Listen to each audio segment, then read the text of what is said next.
தேவ செய்திக்காய் நாம் ஜெபிப்போம். அன்பின் பரலோக பிதாவே, உம்மை துதிக்கிறோம், ஸ்தோத்திரிக்கிறோம். ஆண்டவரே, இதனாலும் தேவனுடைய கிருபையும் தயவும் எங்களோடு கொடுந்ததுக்காய் நன்றி செலுத்துகிறோம். ஆண்டவரே, உம்முடைய வார்த்தையை கொண்டு நீர் எங்களோடு இடைபடுகிறதுக்காய் நன்றி செலுத்துகிறோம். கர்த்தாவே, இந்த நாளிலும் தேவன் ஆண்டவரே உம்முடைய வார்த்தையை கொண்டு காலையிலே மகத்துவமானவர் என்கிற தலைப்பின் கீழே எங்களோடு இடைபட்டு அதன் தொடர்ச்சியா இன்றைக்கு 3வது காரியத்தை குறித்து நாங்கள் தியானிக்க போகிறோம். நீர் எங்களோடு இடைபடுவீராக. உடைய வார்த்தைகள் எங்கள் இருதயத்திலே தங்கும்படியா எங்களுடைய ஆவி, ஆத்துமா, சரீரம், சிந்தனையுடைய கரத்தில் ஒப்படைக்கிறோம். தேவனே, உடைய நாமம் மாத்திரம் பிரஸ்தாவப்படுவதாக. நீரே எங்களோடு பேசி வருவீராக. எல்லா சுய மாமிசம் எல்லாம் ஆண்டவரே மறைக்கப்பட்டு தேவனுடைய நாமம் மாத்திரம் பிரஸ்தாவப்பட்டு உடைய பிரசனம் விளங்குவதாக. இயேசுவின் நாமத்தில் செபிக்கிறோம் நல்ல பிதாவே, ஆமென், ஆமென்.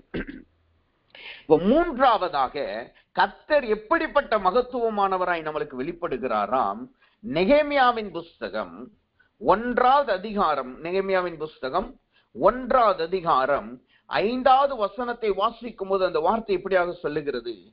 பரலோகத்தின் தேவனாகிய கர்த்தாவே, உம்மில் அன்பு கூர்ந்து உம்முடைய கற்பனைகளை கைக்கொள்ளுகிறவர்களுக்கு உடன்படிக்கையையும் கிருபையையும் காக்கிற மகத்துவமும் பயங்கரமான தேவனே. இதை 3வதாக நமக்கு நம்மளுக்கு கொடுக்கப்படுகிற அந்த குறிப்பின் அந்த வார்த்தை சொல்லப்பட்டிருக்கிறது. அவர் எப்படிப்பட்ட மகத்துவமானவராய் வெளிப்படுகிறாராம். காக்கிறதில் மகத்துவமானவராய் அவர் காணப்படுகிறார். கிரியைகளில் மகத்துவமாய் காணப்படுகிறார். அடையாளங்களில் மகத்துவமாய் காணப்படுகிறார். அதே போல அவர் காக்கிறதிலும் மகத்துவமானவராய் நம்மளுக்கு வெளிப்படுகிறார். இந்த நாட்கள் நம்மளை காக்கிறதில் அவர் மகத்துவமானவராய் வெளிப்படுகிறார். நீங்க அதற்கு ஒரு வசனத்தை நீங்க வாசித்து பார்த்தீங்கன்னா, உதாரணமாய் சங்கீதங்களின் புஸ்தகம் 121வது சங்கீதம் 5வது வசனத்தை வாசிக்கும் போது அந்த வார்த்தை இப்படியா சொல்லுகிற. சங்கீதங்களின் புஸ்தகம் 121 5வது வசனம் இப்படியா சொல்லுகிறது. கர்த்தர் உன்னை காக்கிறவர், கர்த்தர் உன் வலது பக்கத்தில் உனக்கு நிழலாய் இருக்கிறவர். அவர் காக்கிறவராய் காணப்படுகிறார் என்றால் என்ன அர்த்தம்? அவர் நம்மளுடைய வலது பக்கத்திலே நிழலாய் காணப்படுகிறார். நாம் போகிற இடங்களிலே நிழலாய் அவர் காணப்படுகிறார். நம்முடைய பிரச்சனைகள் அவர் நம்மளுக்கு நிழலாய் காணப்படுகிறார். அது எப்படி நிழலாய் காணப்படுகிறார் என்று ஒரு வசனம் தெளிவாய் சொல்லுது பாருங்க.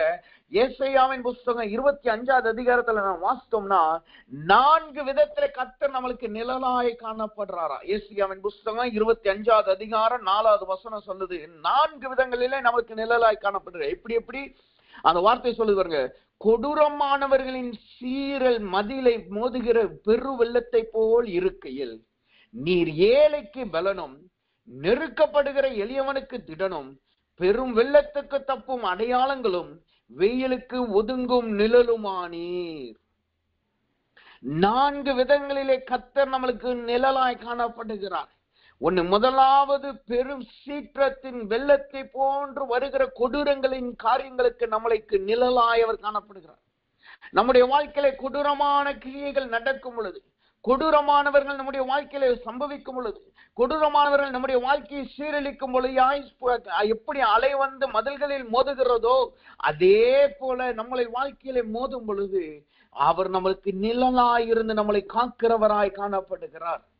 நீங்க கடல் பகுதிக்கு நீங்க நைட்டு நேரத்துல, பகல்ல போறதை காட்டிலும் நைட்டு நேரத்துல நீங்க போய் பாத்தீங்கன்னா அந்த சில பகுதிகள் எல்லாம் மதில் சுவர் கட்டி இருப்பாங்க. கடல் தண்ணி உள்ள வந்துடக்கூடாதுன்னு சொல்லி, அப்படி உள்ள வந்துடக்கூடாதுன்னு சொல்லி அந்த மதில் சுவர் கட்டி இருக்கிற இடத்துல நீங்க போய் பாத்தீங்கன்னா அந்த அலை வந்து அப்படியே வேகமாய் வந்து அந்த மதில் இடிக்கிறதை நாம் பார்க்கலாம்.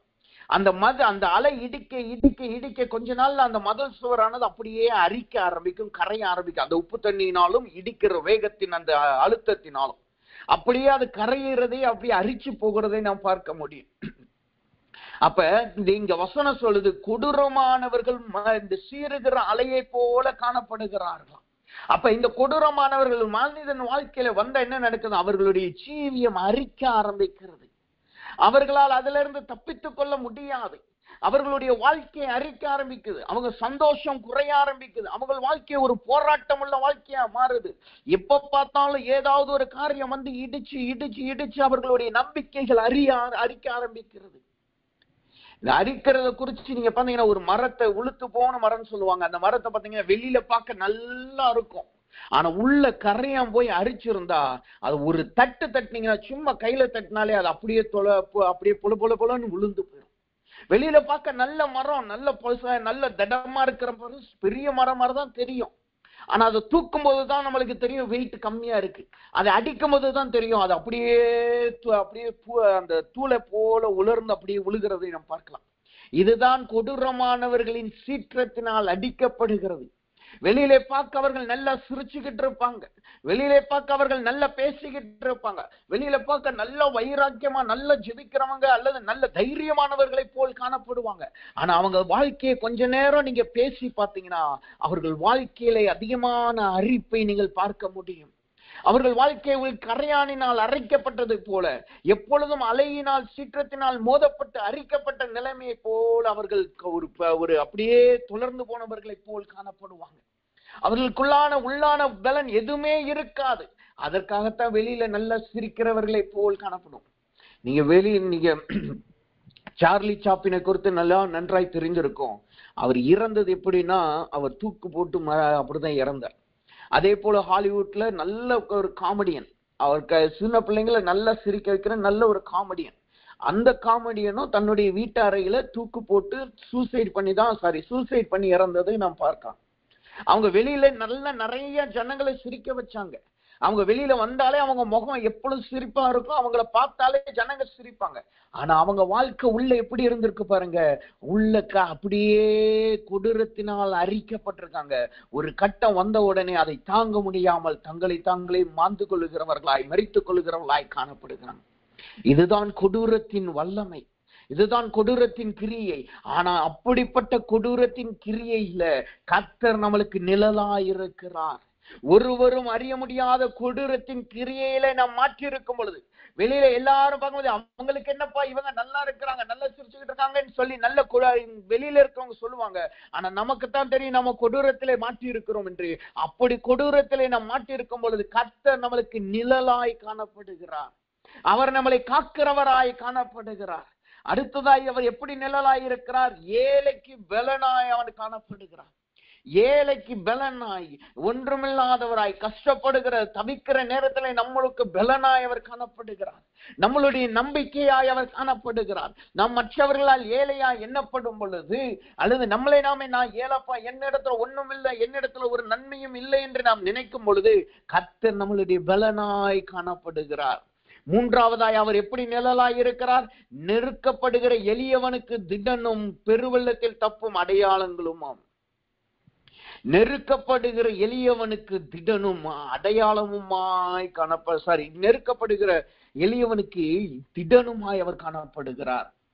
நாம் எளியவர்களை போல மற்றவர்கள் வாழ்க்கையிலே காணப்படும் பொழுது, மற்றவர்கள் பார்வையிலே நாம் ஒன்றுமில்லாதவர்கள், இவங்கெல்லாம் ஒன்னத்திற்கும் லாய்க்கில்லை அல்லது இவர்களால எந்த பெரிய பலனும் இல்லை என்று மற்றவர்கள் நம்மளை எளியவர்களாய் எண்ணும் பொழுது கர்த்தர் நம்மளுக்கு திடனாய் காணப்படுகிறார். இந்த எளியவர்கள் என்பது எதை காட்டுது, அது நம்பிக்கையற்று நம்மளை சோர்வடைகிற சூழ்நிலை நாம் காணப்படுகிறதா எளிய நிலம். ஏழை என்பது பார்வைக்கும் பொருளாதாரத்திலும் குறைவுபட்டு காணப்படுது. ஆனா எளியவர்கள் என்பது சோர்ந்து போன நிலைமை, ஆவியலே சோர்ந்து போன நிலைமை, ஆத்துமா சோர்வடைந்த நிலைமை, நம்பிக்கையற்ற நிலைமை. இனிமே நம்மளை காப்பாற்ற யாரும் இல்லை, அவங்க என்னதான் தூஷிச்சாலும், அவங்க என்னதான் நம்மளை குறித்து தேவையில்லாத வார்த்தைகளை பேசினாலும், நம்மளை ஒரு மனிதனாய் கூட எண்ணாமல் காணப்பட்டாலும் அவர்களோடையே நம்ம ஒட்டிதான் இருப்போம். ஏன்னா நமக்கு கர்த்தர் மீது இருக்கிற நம்பிக்கை குறைஞ்சு போயிருக்கோம், யாராவது நம்மளை விடுதலையாக்க மாட்டார்கள் என்ற நம்பிக்கை குறைஞ்சு போயிருக்கோம். அதனால் நாம் அவர்களோடு ஒட்டி காண்போம். அதுதான் எளியவர்களை காட்டுகிறது. ஆனா அந்த நேரத்திலும் கர்த்தர் நான் உன்னோடு இருக்கிறேன், உனக்கு நிழலா இருக்கிறேன் என்று அவர் திட மனதோடு நம்மளுக்கு கொடுக்கிறவராய் காணப்படுகிறார். நான்காவதை அவர் எப்படி நிழலாய் நம்மளுக்கு காணப்படுகிறாராம், பெரு வெள்ளத்துக்கு தப்பும் அடையாளமும் ஆய். பெரு வெள்ளத்துக்கு தப்புகிறவர்களாய், நம்முடைய வாழ்க்கையில வருகிற பெரிய போராட்டங்களுக்கு நம்மளை தப்புவித்து நம்மளை ஒரு அடையாளமாய் கர்த்தர் வைத்திருக்கிறார். அப்படிப்பட்ட அந்த அடையாளமாய் நம்மளை மாற்றுகிற சூழ்நிலையிலும் நம்மளுக்கு அவர் நிழலாய் காணப்படுகிறார். அப்ப தேவன் காக்கிறவராய் இருக்கிறார் என்றால் இந்த 4 விதங்களிலே நம்மளுக்கு நிழலாய் இருந்து நம்மளை காக்கிறவராய் காணப்படுகிறார். இது தேவன் காக்கிறவராய் காணப்படுவதற்கான ஒரு உதாரணம், ஒரு சாதாரணமாக அவர் காக்கிறவர் என்பதை வசனம் சொல்லுகிற உதாரணம். ஆனா இன்னைக்கு நம்முடைய தலைப்பு என்னவென்றால் அவர் காக்கிறதில் மகத்துவம் உள்ளவர் என்று சொல்லியிருக்கு. மகத்துவம் என்றால் அதிகாரத்தையும் மேன்மையும் காட்டுது. அப்ப காக்கிறதுல மகத்துவம் உள்ளவர்னா என்ன அர்த்தம்? அவர் நம்மளுக்கு நிழலா இருக்கிற சாதாரணமா நம்மளை காக்கிறதை காட்டுது. ஆனா காக்கிறதுலயே மகத்துவம் உள்ளவர்னா என்ன அர்த்தமாம்? வசனம் சொல்லுது, அவர் எதை காக்கிறவராய் காணப்படுகிறார்? மகத்துவம் உள்ளவராய் இருந்து எதை காக்கிறவராய் காணப்படுகிறாராம்? தானியேலின் புஸ்தகம் 9வது அதிகாரம் 4வது வசனத்தை வாசிக்கும் போது அந்த வார்த்தை இப்படியாக சொல்லுகிறது, என் தேவனாகிய கர்த்தரை நோக்கி ஜெபம் பண்ணி பாவ அறிக்கை செய்து, ஆண்டவரே, உம்மில் அன்பு கூர்ந்து உம்முடைய கற்பனைகளை கை கொள்ளுகிறவர்களுக்கு உடன்படிக்கையையும் கிருபையும் காக்கிற மகத்துவமும் பயங்கரமான தேவனே. எப்படி அவர் காக்கிறதிலே மகத்துவம் உள்ளவராய் காணப்படுகிறார்? எதை காக்கிறதிலே மகத்துவம் உள்ளவராய் காணப்படுகிறார்? வசனம் சொல்லுகிறது, அவர் உடன்படிக்கையையும் கிருபையும் காக்கிறதிலே. அவர் நமக்கு சாதாரணமாய் நிழலாயிருந்து மாத்திரம் நம்மளை காக்கிறவர் அல்ல, நம்முடைய வாழ்க்கையில வருகிற பெருவெள்ளத்திற்கும் கொடுமையானவர்களுக்கும் நம்மளை விலக்கி நம்மளுக்கு நிழலாயிருந்து நம்மளை காக்குகிற தேவன் மாத்திரம் அல்ல, அவர் உடன்படிக்கையை காக்கிறவராய் காணப்படுகிறார். அவர் கிருபையை காக்கிறவராய் அவருக்கு நம்மளுக்கு காணப்படுகிறார். உடன்படிக்கையை காக்கிறவர் என்றால் என்ன அர்த்தம்? வசனம் சொல்லுகிறது, யாத்ராகமத்தின் புஸ்தகம் 6வது அதிகாரம் 5வது வசனத்தை நீங்க வாசித்தீங்கன்னா அந்த வார்த்தை இப்படி சொல்லுகிறது, எகிப்தியர் அடிமை கொள்ளுகிற இஸ்ரவேல் புத்திரர் பெருமூச்சை நான் கேட்டேன், என் உடன்படிக்கையை நினைத்தேன்.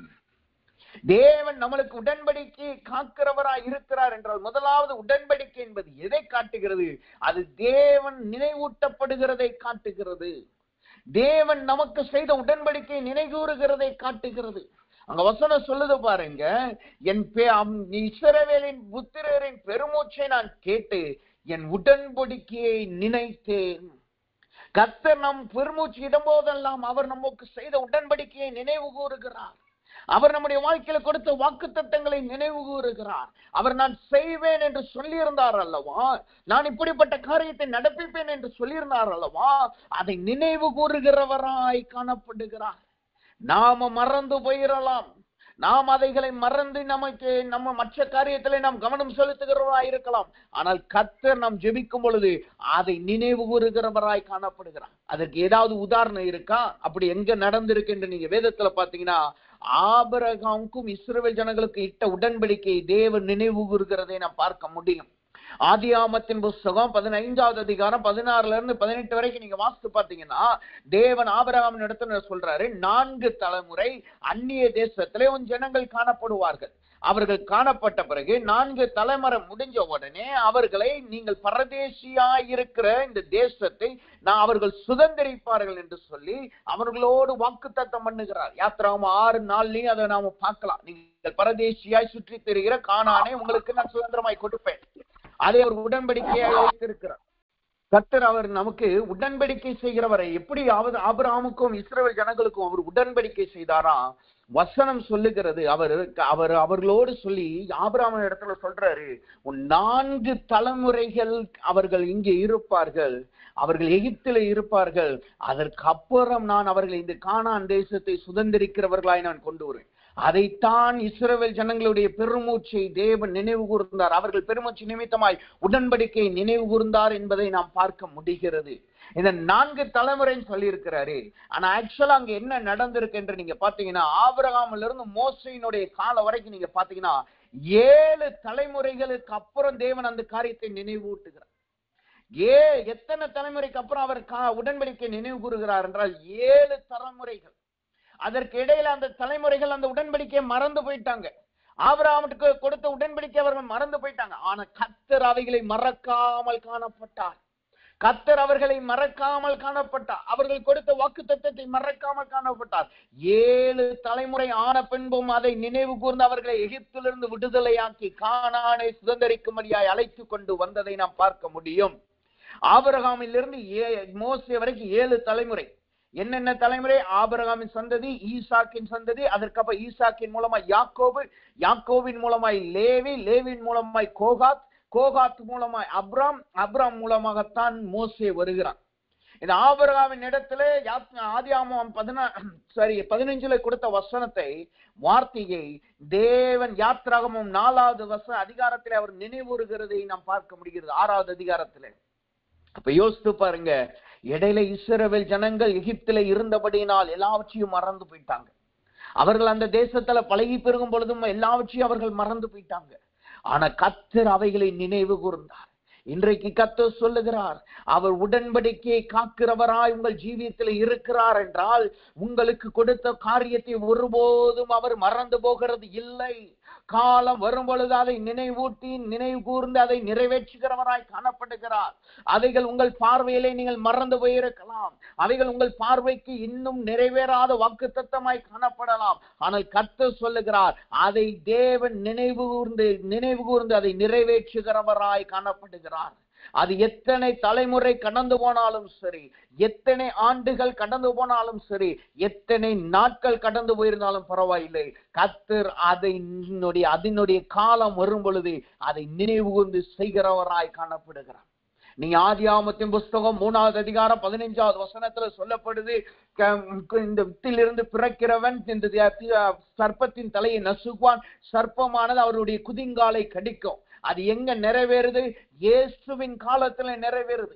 எத்தனையோ ஆயிரம் ஆண்டுகள் கழித்துதான், எத்தனையோ பல ஆயிரம் ஆண்டுகள் கழித்து தேவன் அதை நினைவு கூர்ந்து இயேசுவை அனுப்பி அவர் பிசாசின் தலையை நசுக்குகிறார். அதுவன் துதிங்காலை பிசாசன் கடிக்கிறார். அதுதான் சிலுவையிலே தொங்கின நேரத்தை காட்டுகிறது. அப்ப தேவன் அங்கு ஆதியாகமம் 3வது அதிகாரம் 15வது வசனத்திலே முதல் ஆதாமின் இடத்துல சொன்னதை எத்தனையோ சந்ததிகள் கடந்தும் அதை நிறைவேற்றுகிறவராய் காணப்பட்டார். இதே மாதிரி வேதத்துல நிறைய உதாரணங்கள் இருக்கிறது. இவை எல்லாம் நம்மளுக்கு என்ன சொல்லுகிறது? தேவன் உடன்படிக்கையை உறுதியாய் இருக்கிறவராய் காணப்படுகிறார். தேவன் உடன்படிக்கையை நினைவு கூர்ந்து அதை நிறைவேற்றுகிறவராய் காணப்படுகிறார். அவர் வாக்கு பண்ணினதிலே மாறாதவராய் காணப்படுகிறார். அவைகளில் நிறைவேற்ற வல்லமையுள்ளவராய் காணப்படுகிறார். அப்ப தேவன் இந்த நாட்களில் உங்களுக்கு சொல்லுகிறது என்ன? அவர் இன்றைக்கு இந்த மாதத்திலே உங்களுக்கு பண்ணின எல்லா உடன்படிக்கையும் தேவன் நினைவு கூறுகிறார். அந்த உடன்படிக்கை நாமும் நினைவு கூறுவோமாக. தேவனோடு நாம் என்ன உடன்படிக்கை பண்ணினோம், கர்த்தர் உங்களோடு என்ன உடன்படிக்கை பண்ணினார், அதை நினைவு கூறுங்க, அதை வைத்து ஜெபிங்க. கர்த்தர் உங்களுடைய பெருமூச்சின் சத்தத்தை கேட்டு அவைகளை நிறைவேற்ற வல்லமையுள்ளவராய் காணப்படுகிறார்.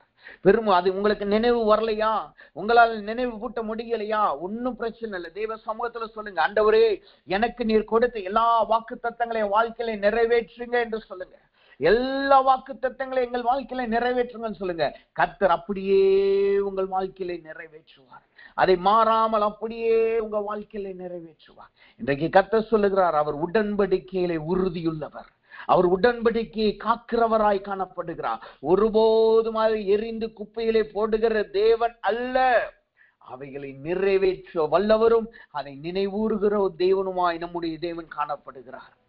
சரி, அப்ப அவர் காக்கிறதிலே உடன்படிக்கையை காக்கிறதிலே மகத்துவம் உள்ளவர் என்றால், அவர் காக்கிறதில் உடன்படிக்கை எப்படி காக்கிறாராம், எப்படி உடன்படிக்கையை காக்கிறாராம்?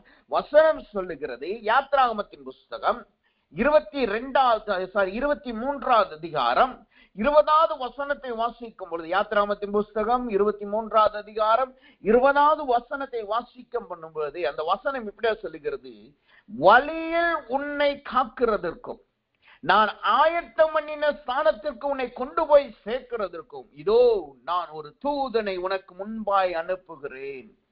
இன்றைக்கு தேவன் உடன்படிக்கையை காக்கிறவராய் மகத்துவம் உள்ளவராய் வெளிப்படுகிறார் என்றால், காக்கிறதிலே உடன்படிக்கை தேவன் இன்றைக்கு நம்மளோடு பண்ணுகிறார் என்றால், எப்படிப்பட்ட உடன்படிக்கை நம்மளுக்கு கொடுக்கிறார்? அதைத்தான் இந்த யாத்ராகமம் 23:20 சொல்லுது, வழியில் உங்களை காக்கிறதற்கும் நான் ஆயத்தம் பண்ணின ஸ்தானத்தில் உங்களை கொண்டு போய் சேர்க்கிறதற்கும் இதோ நான் ஒரு தூதனை உங்களுக்கு முன்பாக அனுப்புகிறேன். கர்த்தர் இந்நாள் முதற்கொண்டு உங்களோடு ஒரு தூதனை அனுப்புகிறார். அந்த தூதன் உங்களோடு பிரயாணப்பட்டு வருகிறபடினாலும் அவர் எதற்காக வருகிறார்? தேவன் ஏற்படுத்தின ஸ்தானத்திலே உங்களை நிறுத்தும்படியாய், நீங்கள் நடந்து போகிற பாதையில உங்களை காக்கும்படியாய் அந்த தூதன் கொடுக்கப்படுகிறான். இந்த தூதன் வரும் பொழுது என்ன நடக்கிறது? ஒரு மனிதனுடைய வாழ்க்கையில தேவன் ஒரு தூதனை நியமித்தால் என்ன நடக்கிறது? அங்க 3 காரியம் சம்பவிக்கிறது. இன்றைக்கு தேவன் நம்மளுக்கு ஒரு தூதனை அனுப்புகிறார் என்றால் அங்கு என்ன நடக்க போகிறது? 3 காரியம் நம்முடைய வாழ்க்கையில சம்பவிக்க போகிறது. முதலாவதாக, ஒரு தூதன் வரும் பொழுது அவன் நம்மளை ஆக்கினைக்கு நம்மளை தப்புவிக்கிறவனாய் காணப்படுகிறான். உலக ஆக்கினைக்கு நம்மளை கரங்களை பிடித்து தப்புவிக்கிறவனாய் காணப்படுகிறான். தூதன் நியமிக்கப்படுகிறது. நம் முதலாவது உலக ஆக்கினைக்கு நாம் தப்புவிக்கப்படுகிறோம். நாம் தேவனுக்குரியவர்களாய் நாம் பிரித்தெடுக்கப்படுகிறோம். உலகத்திலே வஞ்சனைகள், உலகத்திலே ஆக்கினை வரும் பொழுது நாம் தப்புவிக்கப்படுகிறவர்களாய் காணப்படுகிறோம். யாருடைய வாழ்க்கையில இது நடந்தது? லோத்துவினுடைய வாழ்க்கையில. நீங்க ஆதியாகமத்தின் புஸ்தகம் 19வது அதிகாரம் 1வது வசனத்தை நீங்க வாசித்து பார்த்தீங்கன்னா அங்க நாம் பார்க்கிறோம். வசனம் இப்படியா சொல்லுகிற, ஆதியாகமத்தின் புஸ்தகம் 19வது அதிகாரம் 1வது வசனம், அந்த 2 தூதர்கள் சாயங்காலத்திலே சோதோம் குமரா வந்தார்கள். லோத்து சோதோமின் வாசலிலே உட்கார்ந்திருந்தான். அவர்களை கண்டு லோத்து எதிர்கொண்டு போய் தரை மட்டும் குனிந்து. இங்க நாம் பார்க்கிறோம், ஒரு தூதன் லோத்துவினுடைய இருக்கிற ஸ்தலத்திற்கு, அந்த பட்டணத்துக்கு முதலாவது வருகிறான். வந்து லோத்துவின் இடத்துல அவன் வந்த உடனே, அங்கு அந்த வாசலுக்கு வந்த உடனே, அந்த வாசலிலே உட்கார்ந்த லோத்து இவர்கள் தூதர்களால் தான் என்று அறிந்து அவர்களை பணிந்து கொள்ளுகிறதை நாம் பார்க்கிறோம். அப்ப முதலாவது ஒரு தூதன் நம் கர்த்தர் இந்த நாட்களில் நம்மளுக்கு கொடுக்கிறார் என்றால், அந்த தூதன் வரும்பொழுது என்ன நடக்குது? நம்ம ஆக்கினை தீர்ப்புக்கு நாம் தப்பிக்கப்படுகிறோம். நம்மளுடைய குடும்பம் ஆக்கினை தீர்ப்புக்கு தப்பிக்கப்படுகிறது. அவர்களுடைய வாழ்க்கை வித்தியாசமா இருக்கலாம். அவர்கள் தேவனுக்கு பிரியமில்லாத வாழ்க்கையை வாழலாம். ஆனால் நிமித்தமாய் நம்முடைய பிள்ளைகளை தேவன் சந்திக்கிறார். அவர்களையும் ஆக்கினை தீர்ப்பிலிருந்து தப்பிக்க வைக்கிறார். அங்க என்ன நடக்கிறது? அதே 19வது அதிகாரம் 11வது வசனத்தை வாசித்தீங்கன்னா அந்த வசனம் சொல்லுது பாருங்க, தெருவாசலில் சிறியோரும் பெரியோரும் மனிதருக்கு குருட்டாட்டம் பிடிக்க பண்ணினார். அதுக்கு முன்னாடி என்ன நடக்குது? தூதர்கள் தங்கள் கரங்களை நீட்டி லோத்துவை உள்ளே இழுத்து கொண்டார்கள். உடனே அங்க குருட்டாட்டம் வந்தது. கர்த்தர் சொல்லுகிறார், அவர் ஆக்கினை தீர்ப்புக்கு நம்மளை தப்புவிக்கிறார் என்றால் உலகத்தின் குருட்டாட்டத்திற்கு நம்மளை விடுதலையாக்கி காக்கிறவராய் காணப்படுகிறார். இன்றைக்கு உலகம் முழுவதும் குருட்டாட்டம் பிடிச்சதை போல் காணப்படுகிறது. ஆணை விரும்புகிறதும் பெண்ணை விரும்புகிறதும் அது சபைக்குள் வந்ததாய் காணப்படுது. சபையே காணப்படுது. மேற்கத்திய நாடுகள்ல நீங்க சபையே இருக்கு. அதுக்கு லெஸ்பியன் கே கம்யூனிட்டின்னு சொல்லி அவங்களே ஒரு சர்ச்சை வச்சிருக்காங்க. அதுல ஒரு ரெவரண்ட் பாஸ்டரா நியமிக்கப்பட்டிருக்கிறார். அவரு பைபிளை வச்சுட்டு நாமெல்லாம் தேவனால் அங்கீகரிக்கப்பட்டவங்க, தேவன் இந்த காரியத்தை அங்கீகரிக்கிறார் என்று சொல்லி சபையே இருக்கு. அந்த புதிதாய் துவங்கின சபை மாத்திரமல்ல, பாரம்பரிய சபைகள் என்று சொல்லப்படுகிற நிறைய சபைகள் இதை அங்கீகரிக்கிறதாய் காணப்படுகின்றன. ஆனா வேதம் முற்றிலும் அதை வெறுக்கிறது. வேதம் முற்றிலும் அதை எதிர்க்கிறதாய் காணப்படுகிறது. ஆண் புணர்ச்சி காரணம் ஓரினை சேர்க்கை உள்ளவர்களும் பரலோகத்தை தரிசிக்க முடியாது. அப்ப வேதமே அதை எதிர்த்தாலும் இவர்கள் வேதத்தை தங்களுக்கு ஏற்ற மாதிரி வளைத்து அதை குருட்டாட்டம் பிடித்தவர்களாய் காணப்படுகிறார்கள். உலகம் முழுவதும் இன்னைக்கு குருட்டாட்டத்தின் நிலைமையில தான் இருக்கு. என்ன செய்கிறோம் என்பதை தெரியல. எல்லாரிடத்திலும் ஒரு ஐடென்டிட்டி கிரைசிஸ் காணப்படுகிறது. எல்லாரிடத்திலும் ஒரு போராட்டம் இருக்கு. தேசத்துக்கு விரோதமாக எழுந்துகிறது. தேசத்துக்கு உள்ளாகவே யுத்தங்கள் நடக்கின்றன. மற்ற தேசத்தோடு யுத்தம் பண்ணுகிறவர்களாய் இருக்கிறாங்க. நான் எப்படியாவது ஆளுகை செய்யணும்னு ஆளுகை விரும்புகிறவர்களாய், அதிலே குறுகிட்டாட்டம் பிடித்தவர்களாய், அநேகரை அழித்து கொண்டவர்களாய் காணப்படுகிறார்கள். ஆனா இந்த உலகத்தின் குருட்டாட்டத்திலிருந்து கர்த்தர் நம்மளை விடுவிக்கும்படியாய் ஒரு தூதனை தேவன் இந்த மாதத்திலே நம்மளுக்கு அனுப்புகிறார். அந்த குருட்டாட்டம் அங்கு வருகிறது. அது வருகிறதின் நாட்களிலே தேவன் நம்மளை இழுத்து கொள்ளுகிறார். நம்மளை லோத்துவை எப்படி வீட்டுக்குள்ளாய் இழுத்து கொண்டாரோ அதே போல் கர்த்தர் நம்மளை அவருக்குள்ளாய் இழுத்து கொள்ளுகிறார். அவருக்குள்ளாய் நம்மளை பாதுகாக்கிறார். குருட்டாட்டங்கள் நம்மளையும் நம்முடைய சந்ததியும் நம்மளுடைய குடும்பத்தையும் தொடாதபடி பாதுகாத்துக் கொள்ளுகிறார். இந்த நாட்களில் நாம ஜெபிக்கிறது எப்படி ஜெபிக்கணும் தெரியுமா? ஆண்டவரே, என் சந்ததியை குருட்டாத்திரத்திலிருந்து தப்பிக்க செய்யுங்க என்று ஜெபிக்கணும். நம்ம கடந்த நாட்கள் எப்படி ஜெபிச்சோம்? ஆண்டவரே, என் சந்ததி நல்லா தலைத்திருக்கணும், நல்ல ஆசீர்வாதமா இருக்கணும், நல்ல வாழ்க்கை வாழணும், நல்ல எல்லாருக்கும் முன்னாடி உயர்ந்தவர்களா காணப்படும் ஜெபிச்சோம். அந்த ஜெபத்தை இன்னோடு விட்டுருங்க. இனிமே ஜெபிங்க, ஆண்டவரே, உலகத்தின் குருட்டாட்டத்திலிருந்து என் பிள்ளைகள் தப்பிக்கப்படணும் ஜெபிங்க. நான் தப்பிக்கப்படணும், என் குடும்பம் தப்பிக்கப்படணும். ஏன் தெரியுமா? இந்த உலகத்திலே நீங்க குருட்டாட்டம் பிடித்தவர்களா இருந்தீர்கள் என்றால் உங்களை உலகம் அங்கீகரிக்கும். உலகத்தின் ஐஸ்வர்யம் மேன்மையும் உங்களை தேடி வரும். இன்றைக்கு அதுதான் நடக்கிறது. அநேக சபைகள் ஏன் இதை அங்கீகரிக்கிறார்கள்? ஏனென்றால் ஜனங்கள் அந்த சபைகளை புறக்கணிக்க ஆரம்பிக்கிறாங்க. இன்றைக்கு அநேக கிறிஸ்தவர்கள், அநேக தேவ பிள்ளைகள் வெளியிலே தைரியமாய் நடக்க முடியல. அவர்களை வெட்கத்திலும் போராட்டத்திலும் வைத்துக் கொள்கிறார்கள். யார்? இந்த குருட்டாட்டம் பிடித்த ஜனங்கள். அதனால நம்முடைய ஜெபமும் இந்த காலத்திற்கு ஏற்றபடி மாற்றப்படணும். நம்ம பழைய ஜெபத்திலேயே பழைய காரியத்தையே ஓட்டிக்கிட்டு இருக்க கூடாது. நம்ம இனிமே ஜெபிக்கிறது என்ன? என் சந்ததி காக்கப்படணும் ஜெபிங்க. லோத்துவின் குடும்பத்தை காத்தது போல என் சந்ததி காக்கப்படணும் கர்த்தாவே. என் சந்ததி குருட்டாட்டத்திலே மாட்டிக்கொள்ள கூடாது. அவர்களை உடைய வீட்டிலே வைத்து நீர் பாதுகாரும் ஆண்டவரே என்று சொல்லுங்க. அப்படி ஜெபித்தால் மாத்திரமே நம்முடைய சந்ததி காக்கப்படும். அவர்கள் ஐஸ்வர்யம் இல்லாவிட்டாலும், அவர்களுக்கு நல்ல ஒரு உயர்வார்ந்த பதவி இந்த உலகத்திலே இல்லாவிட்டாலும், அவர்கள் பரலோக ராஜ்யத்தை தரிசிக்கிறவர்களாய் இருப்பார்கள். அவர்கள் தேவனுடைய பிள்ளைகளாய் இருப்பார்கள். தேவனால் பிரித்தெடுக்கப்பட்ட சந்ததியாய், தேவனுடைய குமாரர்களின் சந்ததியாய் அவர்கள் காணப்படுவார்கள். அப்ப நம்முடைய ஜெபம் அப்படி மாற்றப்படணும். சரி, இந்த தூதன் வரும் பொழுது அங்கு குருட்டாட்டம் பிடிக்கிறதுல இருந்து தப்பிக்க வைக்கிறான். அதே போல என்ன நடக்குது? அதே லோத்திலே நம் வாழ்க்கையில நாம் பார்க்கிறோம். ஆதியாகமம் 19:16 நாம் பார்க்கிறோம். வசனம் இப்படியாக சொல்லுகிறது, அவன் தாமதித்து கொண்டிருக்கும் பொழுது கர்த்தர் அவன் மேல் வைத்த இரக்கத்தினாலே அந்த புருஷர் அவன் கையையும் அவன் மனைவி கையையும் அவன் 2 குமாரத்திகளின் கையும் பிடித்து அவன் பட்டணத்திற்கு வெளியே கொண்டு போய் விட்டான். பட்டணத்திற்கு வெளியே கொண்டு போய் விட்டான். இன்றைக்கு கர்த்தர் சொல்லுகிறார், அவர் நமக்கு ஒரு தூதனை நியமிக்கிறார் என்றால் என்ன அர்த்தம்? இன்றைக்கு அவர்கள் நம்முடைய கையை பிடித்து எல்லா ஆக்கினைக்கும் நம்மளை தப்புவிக்க முடியாது இழுத்து கொண்டு போகிறார்கள்.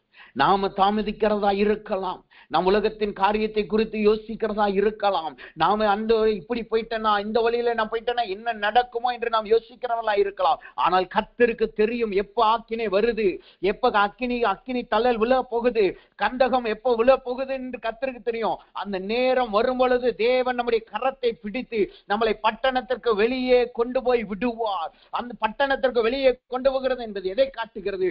ஆக்கினை தீர்ப்புக்கு வெளியே நம்மளை கொண்டு போய் விடுகிறவராய் காணப்படுகிறார். உங்க வாழ்க்கையிலே எந்த ஆக்கினை தீர்ப்பு வந்தாலும் சரி, நீங்கள் இருக்கிற ஸ்தலத்திலே எந்த ஆக்கினை தீர்ப்பு வந்தாலும் சரி, நீங்கள் இருக்கிற இடத்துல எந்த ஆக்கினை தீர்ப்பு வந்தாலும் சரி, கர்த்தரோ உங்களுடைய கரத்தை பிடித்து வெளியே கொண்டு வருவார். அவர் உங்களை தேவன் வெளியே கொண்டு வருவார். ஆபிரகாம் ஜெபித்தான், ஆண்டவரே 50 நீதிமான் இருந்தா நீங்க காக்க மாட்டீரா, 10 நீதிமான் இருந்தா காக்க மாட்டீரா. இன்றைக்கு அந்த சூழ்நிலை தான் வந்திருக்கு. இன்றைக்கு உலகம் முழுவதும் உண்மையான தேவனுடைய பிள்ளைகள் என்பது நீதிமான்களாய் வாழுகிற கூட்டம் குறைவாய் காணப்படுது. நீதிமான்களாய் வாழுகிற கூட்டம், தேவனுக்கு உகந்த வாழ்க்கை வாழுகிற கூட்டம், அந்த கூட்டம் இன்றைக்கு ரொம்ப குறைவாய் காணப்படுது. எனக்கெல்லாம் ஒரு கட்டத்துல ஒரு கேள்வி வந்தது, ஒரு வருஷத்துக்கு முன்பாக ஒரு கேள்வி வந்தது, நம்ம கர்த்தருக்காக ரொம்ப கஷ்டப்பட்டு வாழணுமா?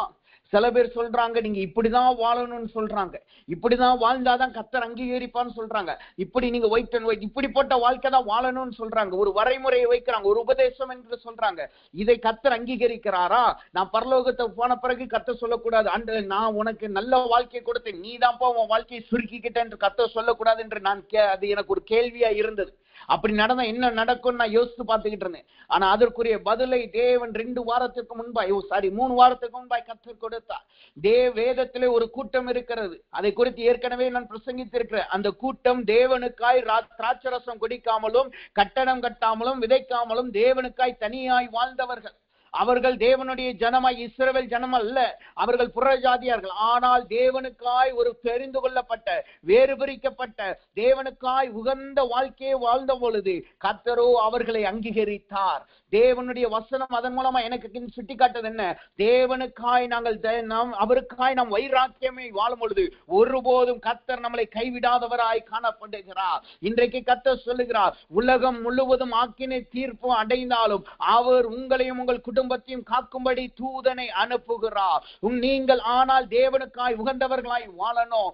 எப்படி அந்த சோதம் குமராவிலே லோத்து இருந்தாலும் அவன் தூதனை காணும்போது கண்டுகொள்ளுகிறவனாய், தூதர்கள் வரும் பொழுது அவன் வீட்டிலே அழைத்து கொண்டுகிறவனாய், வேறு பிரிக்கப்பட்ட ஜனமாய் வாழ்ந்தாலோ அதே போல் நாமும் வாழும் பொழுது கர்த்தர் நம்மளை ஆக்கினை தீர்ப்பிலே தப்புவிக்கிறார். அதற்கென்று ஒரு தூதனை நியமிக்கிறார்.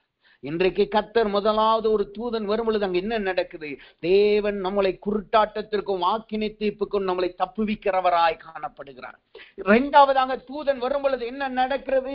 வசனம் சொல்லுகிறது, 2வதாக ஒரு தூதன் வரும் பொழுது அவன் நம்மளை வழியிலே எச்சரிக்கிறவனாய் காணப்படுகிறான். ஆக்கினை தீர்ப்புக்கு நாம் முதலாவது தப்பிக்கப்படுகிறோம்.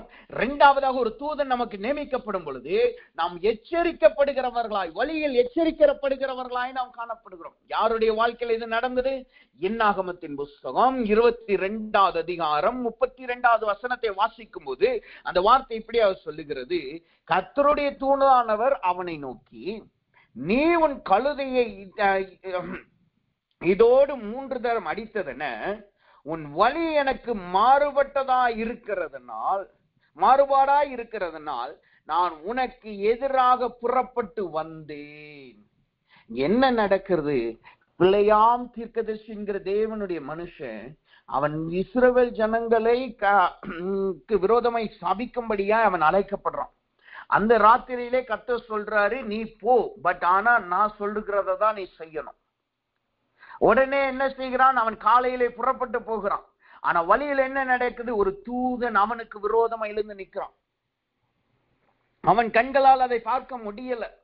ஆனால் அவனோடு வந்து அவனை சுமந்து சொல்லுகிற கழுதை அதை பார்த்துட்டு அது விழுக, முதல் தடவை வழியை விட்டு விலகி போய் வயலுக்கு போகுது. 2வது தடவை ஒரு பக்கமாய் ஒதுங்கி அதை தப்பித்து போகிறது. 3வது முறை கடக்க முடியாதபடினால் அப்படியே படுத்துக் கொள்ளுது.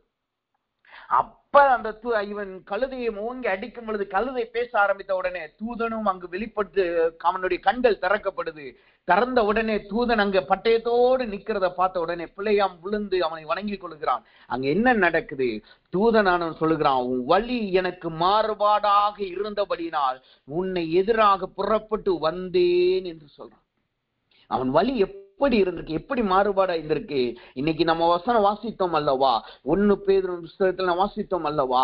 அவர்கள் பிள்ளையாமை போல காணப்படுகிறார்கள். கூலிக்கு தங்களை வஞ்சித்து அவன் தேவ வார்த்தையை கேட்டுதான் அவன் போறான். கர்த்தர் சொல்றதை சொல்லணும்னு கர்த்தர் சொல்லிட்டாரு. ஆனா கிளம்பி போறான். அவன் மனசுக்குள்ள என்ன இருந்துச்சு? நான் இந்த கூலியை வாங்கிட்டு அவர்களை சபிச்சுட்டு வருவேன்னு சொல்லி நினைச்சிருந்திருக்கான். ஆனா தேவன் இருதயத்தை காண்கிறவராய் இருக்கிறபடினா அவன் வழி மாறுபாடா இருக்கிறத அறிஞ்ச உடனே ஒரு தூதனை அனுப்பி தேவன் அவனை எச்சரிக்கிறதை நாம் பார்க்கிறோம். நம்முடைய வாழ்க்கையில கர்த்தர் ஒரு தூதனை அனுப்புகிறார்னா என்றாவது என்ன நடக்குது? நாம் வழி மாறி போகும் பொழுது நம்மளை எச்சரிக்கிறவராய் அவர் காணப்படுகிறார். நாம் வழி மாறி போகும் பொழுது நம்மளை பாதுகாத்து நம்மளை மீண்டும் வழியிலே கொண்டு வருகிறவராய் காணப்படுகிறார். நாம் தவறான முடிவுகளை எடுக்கும் பொழுது இது வழி அல்ல என்று எச்சரித்து நம்மளை உணர்த்துகிறவராய் காணப்படுகிறார். அவர் நமக்கு முன்பாய் பட்டயத்தோடு பிடித்து நம்மளை அழித்து போடுகிறதற்காக அல்ல, நம்மளை எச்சரித்து நம்மளை தேவனுடைய பாதையிலே நடத்தும்படியாய் காணப்படுகிறார். இது கிறிஸ்தவ வாழ்க்கைக்கு மிகவும் அவசியம். குறிப்பாய் புதிய ஏற்பாட்டு காலத்திலே வாழ்ற நமக்கு ரொம்ப அவசியம். ஏன் தெரியுமா? பழைய ஏற்பாட்டுல நீங்க பாவம் செஞ்சுட்டீங்க, தேவனுக்கு விரோதமா பாவம் செஞ்சுட்டீங்க, கர்த்தர் தண்டிக்கிறான்னா உடனே அங்கு குஷ்டரோகம் வரும். அங்கு உடனே ஏதாவது ஒரு அடையாளம் உங்க தலையில போடப்படும். நீங்க பாளையத்திற்கு வெளியில போன உடனே நீங்க மன்னிப்பு கேட்பீங்க. மன்னிப்பு கேட்டு காட்டுக்குட்டிகள் பலி கொடுக்கப்பட்ட உடனே சுகமாவீங்க. நீங்க அந்த பாளையத்துக்குள்ள திரும்பி வரலாம். கர்த்தர் உங்க மேல கோபமா இருக்கா, நீங்க வழி மாறிட்டீங்கன்னு ஈஸியா உங்களால கண்டுபிடிக்க முடியும். ஆனா புதிய ஏற்பாட்டு காலத்துல வாழுகிறவர்கள் அப்படி இல்லை. நாம் மறிக்கும் வரைக்கும் கர்த்தர் நம்மளுக்கு கிருபை கொடுக்கிறார். மறிக்கும் வரைக்கும் அவர் அமைதியா இருக்கிறார். மறிச்ச பிறகுதான் நம்மளுக்கு தெரியும் நம்ம நரகத்துக்கு போகிறோமா சொர்க்கத்துக்கு போகிறோமா. மறித்த பின்புக்குதான் தெரியும் நம்ம பரலோகத்திற்கு போகிறோமா நரகத்துக்கு போகிறோமா என்று. அப்ப இந்த புதிய ஏற்பாட்டு காலத்தை வாழுகிற நமக்கு இந்த தூதனால் வழிநடத்தப்படுகிற அனுபவம் நம்மளுக்கு மிகவும் அவசியமா இருக்கு. இதைத்தான் வசனம் சொல்லுது, ஒரு வரம் என்று சொல்லுகிறது, ஆவியை பகுத்தறியும் வரம். ஆவியை பகுத்தறியும் வரம் தான் இந்த தூதனால் நடத்தப்படுகிறதை காட்டுது. ஏன் தெரியுமா? ஆவியின் பகுத்தறிதல் நம்மளுடைய வாழ்க்கையில வரும் பொழுது ஏதாவது பிசாசானவன் தந்திரமாய் யாரையாவது அனுப்பி நம்மளுக்கு கிரியை செய்ய நினைத்தால் அங்க பரிசுத்தாவினர் நம்மளுக்கு வெளிப்பட்டு நம்மளை வழி நடத்துகிறவராய் இருக்கிறார். அது அசுத்தாவின் வழி நடத்துதல். நீ அந்த பாதையில போகாத, நீ இங்கிட்டு போ என்று சொல்லுவார். நீ அந்த கிழக்கே போகாத, என்னுடைய சித்தம் மேற்கே போ, நீ மேற்கே நடந்து போ என்று ஆவியின் பகுத்தறிந்து அந்த பிசாசின் கிரியைகளை நாம் அறிந்து கொள்ள கர்த்தர் உதவி செய்வார். அப்ப தேவன் இன்றைக்கு நம்மளுக்கு ஒரு தூதனை அனுப்புகிறார் என்றால் அவன் நம்மளுக்கு எச்சரிக்கும்படி அங்கு வைக்கப்படுகிறான். முதலாவது நம்முடைய கரத்தை பிடித்து ஆக்கிரமிக்கும் கூட்டாட்டத்துக்கு நம்மளை விடுதலையாக்கும்படி வைக்கப்படுகிறான். இரண்டாவதாக நம்மளை எச்சரிக்கும்படி வைக்கப்படுகிறான். மூன்றாவதாக எங்க என்ன நடக்குது? ஒரு தூதனை தேவன் நியமிக்கும் போது அங்க என்ன நடக்குது? வசனம் சொல்லுகிறது, நம்மளை பலப்படுத்தும்படியாய். தூதனை கர்த்தர் நியமிக்கிறார் என்றால் எதற்காக? நம்மளை பலப்படுத்த முடியாது. எப்படி தேவன் நம்மளை பலப்படுத்துகிறாராம்? தூதனை கொண்டு. யாருடைய வாழ்க்கையில இது நடந்தது? ஆபிரகாமுடைய வாழ்க்கையிலும் கிறிஸ்துவினுடைய வாழ்க்கையிலும் நீங்க பார்க்கலாம்.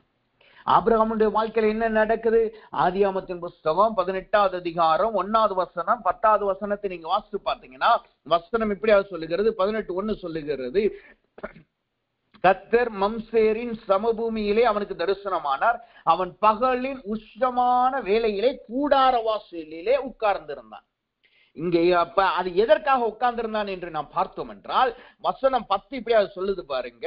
அப்பொழுது அவர் ஒரு உற்பவ காலத்தின் இடத்தில் நிச்சயமாய் உன்னிடத்திற்கு திரும்பி வருவேன், அப்பொழுது உன் மனைவி சாராளுக்கு ஒரு குமாரன் இருப்பான் என்றார்.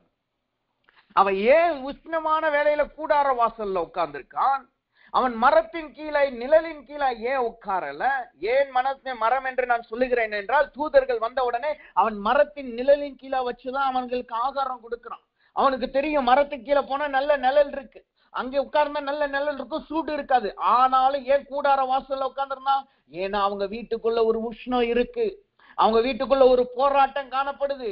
குமாரன் இல்லாத ஒரு போராட்டம், குமாரன் இல்லாதபடியினால் அவர்கள் கணவனும் மனைவிக்கு இடையிலே ஒரு போராட்டம். குடும்பத்திலே சமாதானம் இல்லை.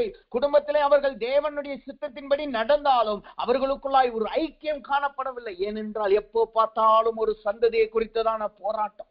அதுதான் உஷ்ணத்தை காட்டுகிறது ஆவிக்குரிய ரீதியாய். அதனால அவன் கூடார வாசல்ல உட்கார்ந்து இருக்கிறான். உட்கார்ந்து இருக்கும் பொழுது ஒரு தூதர்கள் அனுப்பப்படுறாங்க. அங்க என்ன நடக்குது? தூதன் வந்த உடனே அவன் தூதர்களுக்கு ஆகாரத்தை கொடுக்கிறான். உடனே அங்க என்ன நடக்குது? அடுத்த உற்பத்தி காலத்துல உன் மனைவியாகிய சாராள் ஒரு குமாரனை பிடித்திருப்பாள் என்று ஒரு பலப்படுத்துகிற வார்த்தை கொடுக்கப்படுகிறது. கர்த்தர் சொல்லுகிறார், இன்றைக்கு தேவன் உங்களை தூதனை கொடுத்து உங்களை நடத்துகிறார் என்றால் என்ன அர்த்தம்? உங்களுடைய சோர்வின் நேரத்தில் அவர்கள் உங்களை பலப்படுத்துவார்கள். உங்க குடும்பத்துல ஒரு போராட்டம் வரும் பொழுது உங்களை தைரியப்படுத்துவாங்க. உங்க ஊழியத்துல ஒரு பிரச்சனை வரும் பொழுது உங்களை பலப்படுத்துவார்கள். உங்க வேலையில ஒரு போராட்டம் வரும்போது கர்த்தர் உங்களோடு இருக்கிறார், தூதன் உங்களோடு இருந்து உங்களை பலப்படுத்துவர்களாய் காணப்படுவாங்க. இது ஆபிரகாமுக்கு மாத்திரம் நடக்கல, கிறிஸ்துவின் வாழ்க்கையிலும் இது நடந்ததை நாம் பார்க்க முடியும். மத்தேயுவின் புஸ்தகம் 4வது அதிகாரம் 11வது வசனத்தை நீங்க வாசித்தீங்கன்னா வசனம் சொல்லுகிறது, அப்பொழுது பிசாசானவன் அவரை விட்டு விலகி போனான். உடனே தேவ தூதர்கள் வந்து அவருக்கு பணிவிடை செய்தார்கள். பிசாசானவன் விலகி போகிறான், உடனே அங்கு பணிவிடை செய்ய. ஏன் தெரியுமா? கர்த்தர் இயேசுவானவர் அங்கு பலவீனப்பட்டு இருந்தார். சரீர ரீதியாய் 40 நாள் குடிக்கவும் இல்லை, ஆகாரம் உண்ணவில்லை. சரீர ரீதியாய் பலவீனமும் 3 விதமான பெரிய போராட்டத்தை கொடுத்து ஆவியின் ரீதியாகவும் கர்த்தரை இயேசுவை அவன் பலவீனப்படுத்தியிருந்தான். அதனாலதான் உடனே அங்க என்ன நடக்குது? தூதர்களை அனுப்பி கர்த்தர் அவனை பலப்படுத்தினார். ஏன் அவர் ஆவியிலே பலன் அடைந்திருந்தார் என்று நாம் பார்த்தோம்னா இதே ஒரு உதாரணத்தை தீர்க்கதரிசியினுடைய வாழ்க்கையில பார்க்கலாம். அவன் சூறை செடியின் கீழே அவன் அப்படியே படுத்துக்கிறான். அவன் எதற்காக படுக்கிறான்? எசபேல் அவனை கொலை செய்ய வருகிறான் என்று தெரிந்த உடனே ஆவியிலே பலவீனப்பட்டுட்டு பயந்து போய் அவன் சூறைச்செடி கீழே படுக்கிறான். உடனே தூதனை அனுப்பிதான் கர்த்தர் அவனை பலப்படுத்துகிறார். இங்கேயும் இயேசுவை தூதனை அனுப்பிதான் பலப்படுத்துகிறார். அப்ப அங்கு இயேசுவானவர் சரீர ரீதியாகவும் ஆவியின் ரீதியாய் பலவீனப்பட்டிருக்கும் பொழுது, சரீரத்துல கொஞ்சம் பலன் குறைஞ்சிருக்கும் போது, ஆவியில கொஞ்சம் பலன் குறைஞ்சிருக்கும் போது தேவ தூதர்கள் வந்து பணிவிடை செய்கிறார்கள். இன்றைக்கு அதே போலதான் கர்த்தர் சொல்லுகிறார், உங்களுக்கு தேவன் ஒரு தூதனை கொடுக்கிறார் என்றால் என்ன அர்த்தம்? அவர் உங்களை பலப்படுத்த போகிறார். உங்கள் வாழ்வின் போராட்டத்தினால் வந்த பலவீனங்கள், ஆவியிலே வருகிற பலவீனங்கள், ஜெபிக்க முடியாது வருகிற போராட்டங்கள், வேதம் வாசிக்கும் போதெல்லாம் தூக்கம் வந்து வருகிற போராட்டங்கள், ஜெபத்துக்கு உட்கார்ந்தா வேற ஏதோ சிந்தனை வருது, அதனால உங்களால மேற்கொள்ள முடியல, ஜெபிக்க முடியல, தேவனுக்காய் நிற்க முடியல, அவருக்காய் வைராக்கியமே வாழ முடியல, அவருக்காய் வேறுபடுத்த ஜீவியம் வாழ முடியலன்னு சொல்லி நீங்க போராட்டத்துக்குள்ள காணப்படுகிறீர்களா? தேவன் இன்றைக்கு அவர் உங்களை பலப்படுத்தும்படியாய் தம்முடைய தூதனை அனுப்புகிறார்.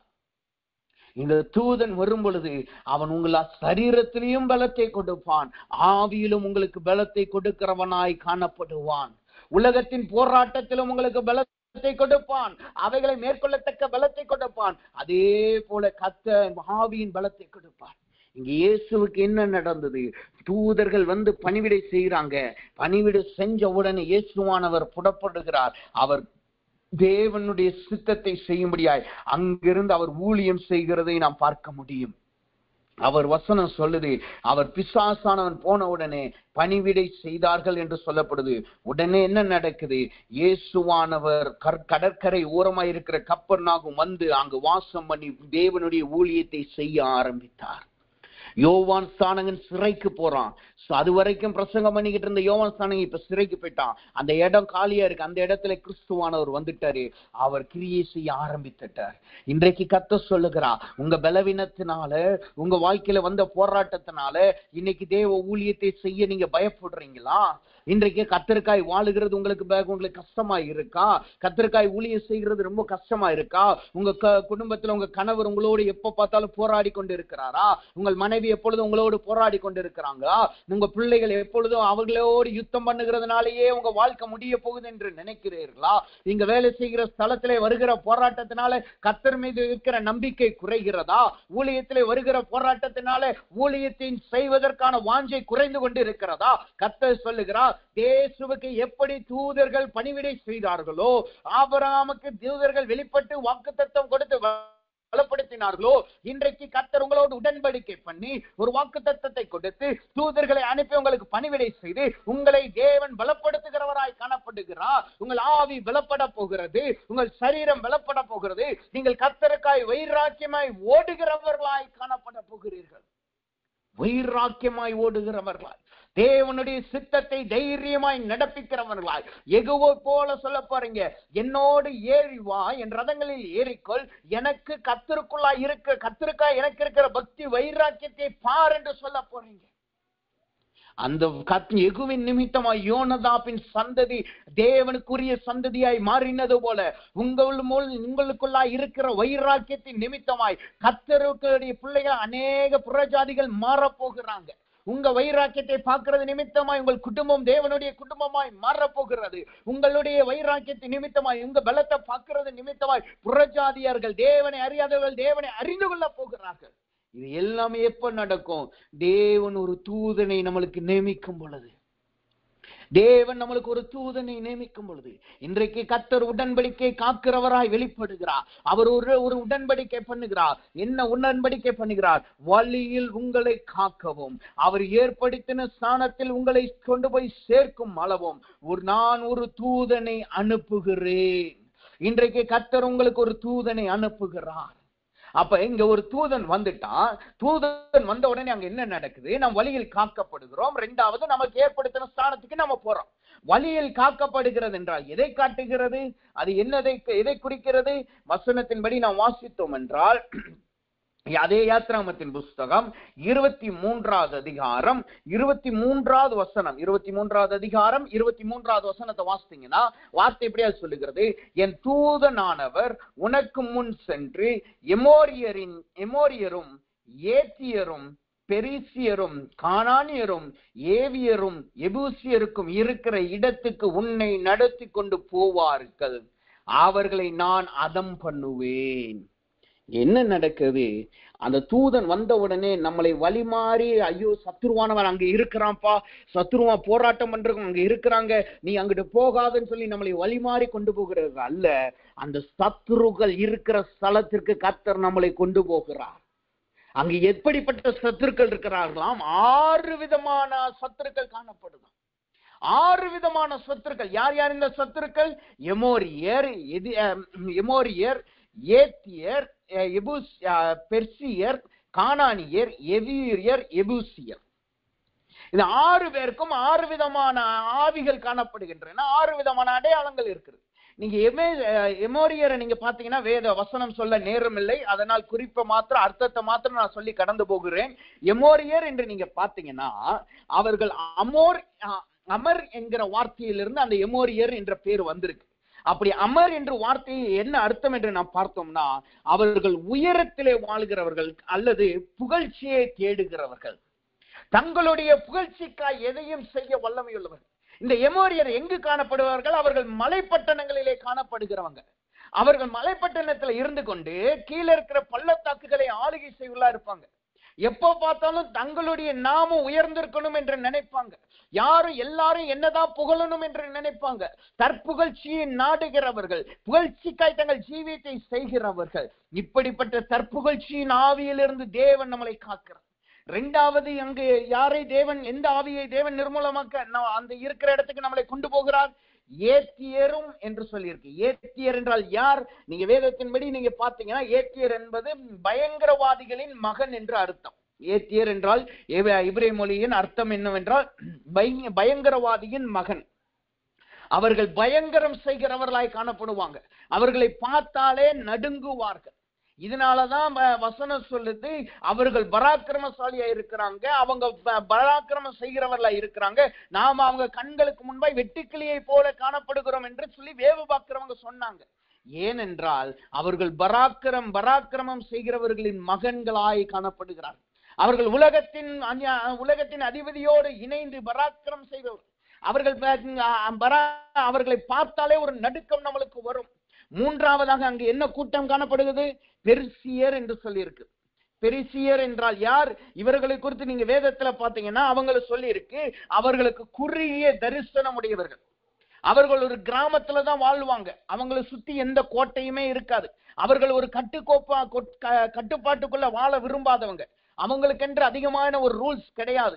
அவங்க என்ன நினைச்சாலும் அவங்க செய்வாங்க. ஆனா அவங்களுடைய தரிசனம் எப்படி இருக்குன்னா குறுகிய தரிசனமாவே இருக்கும். அவர்களுக்கு என்று ஒரு குறுகிய தரிசனத்தை வச்சுட்டே ஓடுவாங்க. அவங்களுக்கு என்று ஒரு பெரிய தரிசனம் கிடையாது. அந்த குறுகிய தரிசனத்துல ஓடுவாங்க. அதற்குள்ளே அவங்க வாழ்க்கையை நடத்தி கொள்ளுவார்கள். நான்காவதா அங்க என்ன கூட்டம் காணப்படுது?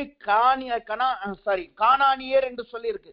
இந்த கானானியர் என்பது யார்? நம்மளுக்கு நல்லா தெரியும். கானானியர்கள் விக்கிரக ஆராதனை உள்ளவர்கள். அவர்கள் ஒழுக்கமான காரியத்தை செய்யாதவர்கள். ஏனென்றால் அவர்களுக்கு அநேக கடவுள்கள் காணப்பட்டார்கள்.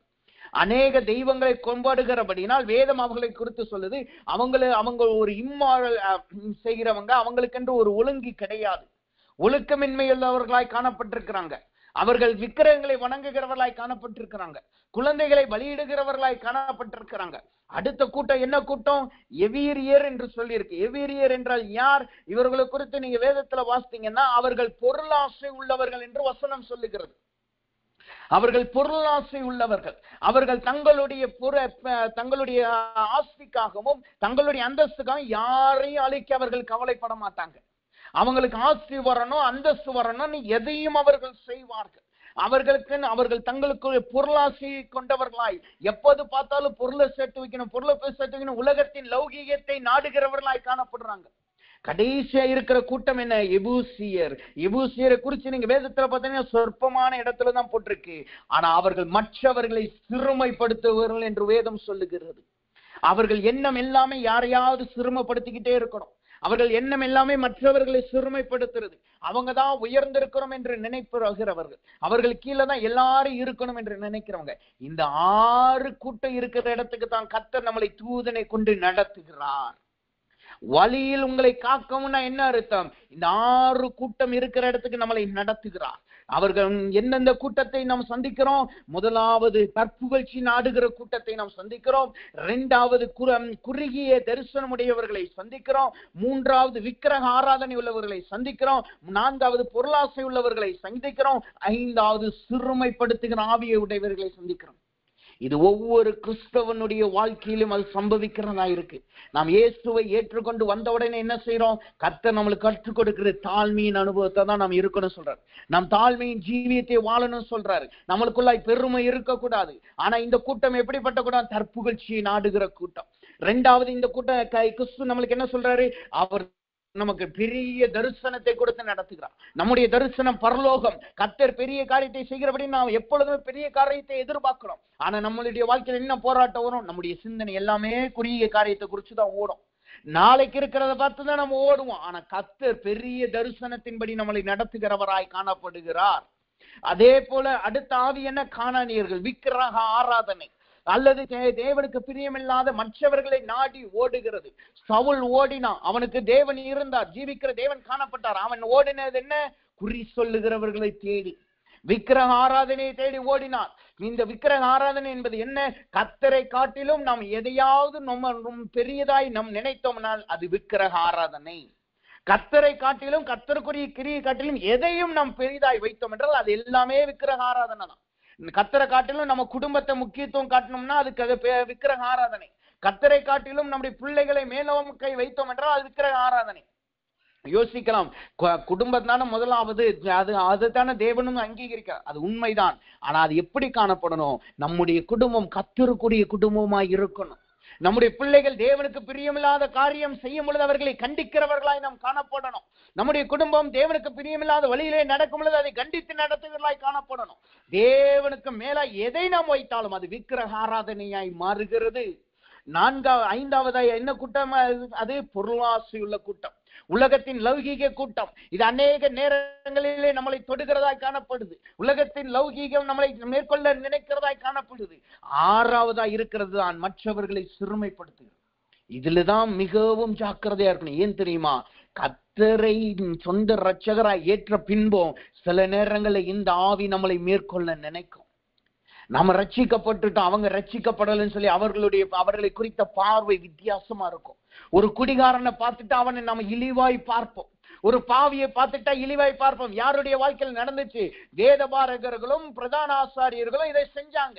அவங்க சொன்னாங்க, இயேசுவானவர் பாவிகள் மத்தியிலே உட்காருகிறார். அவர்கள் நோக்கம் என்ன? அவர்கள் கானானியர்களும் மற்ற பாவிகளையும் சிறுமையுள்ளவர்கள் என்று நினைத்தார்கள்.